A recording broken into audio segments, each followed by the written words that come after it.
Tom Gore's ownership, everyone around that organization at that level, even players, they were all through with Monty Williams. And his wife was diagnosed with cancer.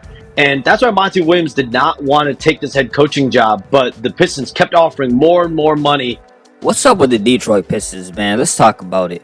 I know the Pistons are one of those teams in the NBA that are not considered quote-unquote relevant or a popular team that every sports media would want to talk about within the basketball world.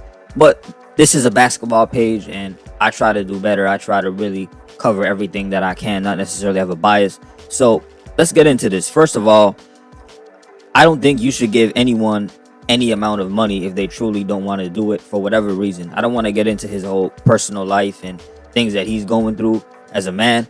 I'm just saying, whatever it is, if you keep offering somebody money and they don't really want to do it, but they just take it because what you're paying them looks good, I don't believe that's a good foundation to start off to begin with.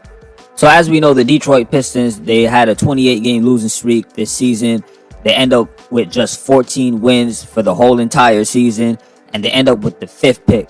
Man, like, to be that bad of a team in terms of your record and not even get the 1st pick, you still slide down to the 5th. Talk about bad luck. But let's look at the Pistons' overall draft history these past 5 years, because now this will be the 5th year that they have been in the lottery. Let's start off with their 2023 pick, Asor Thompson, who I like a lot. I remember watching him in the Summer League. He has a very, very good overall game. He can rebound well for his size. He's like a Swiss Army knife. He could play really good defense. Overall, I think he could be a really, really complete two-way player. I really hope Pistons actually develop him a lot. I think he has a tremendous upside. Jaden Ivey, the jury is still out on him. I'm going to say I just got to wait and see in a few more years what he does. He looks like he's progressing into at least a solid player, someone who could score. But I think we got to wait and see what they do with him. Now, before I actually continue, this year that Jaden Ivey was drafted in, this was the same year that the Pistons traded to get Jalen Durant on their team. And the GM at the time for the Charlotte Hornets who drafted Durant, who was Mitch Kupchak, explained why he traded away Durant. And I have the quote. He said, "We didn't feel using both picks was prudent.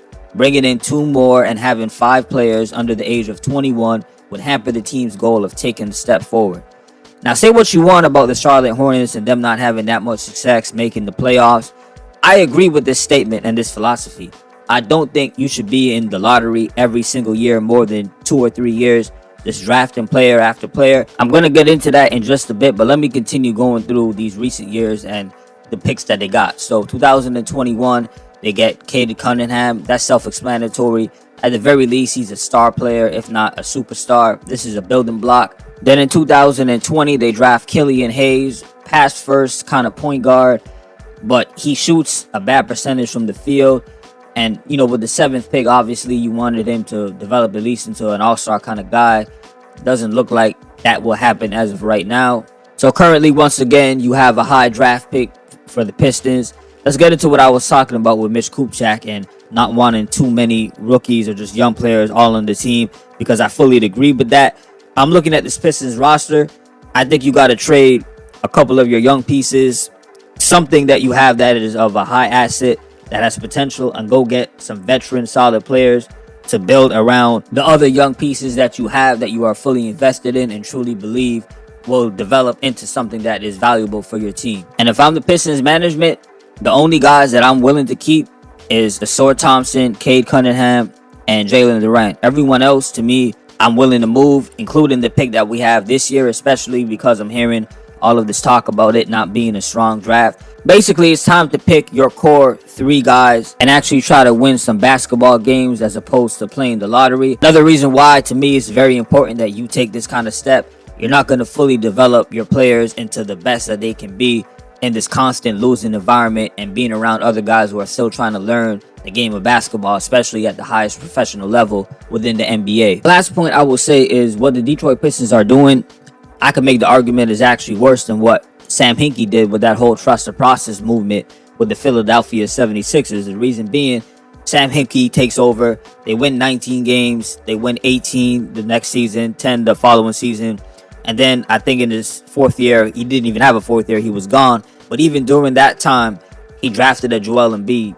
drafted a Ben Simmons. So he was actually getting the right pieces to release the building blocks for what he was talking about with the process.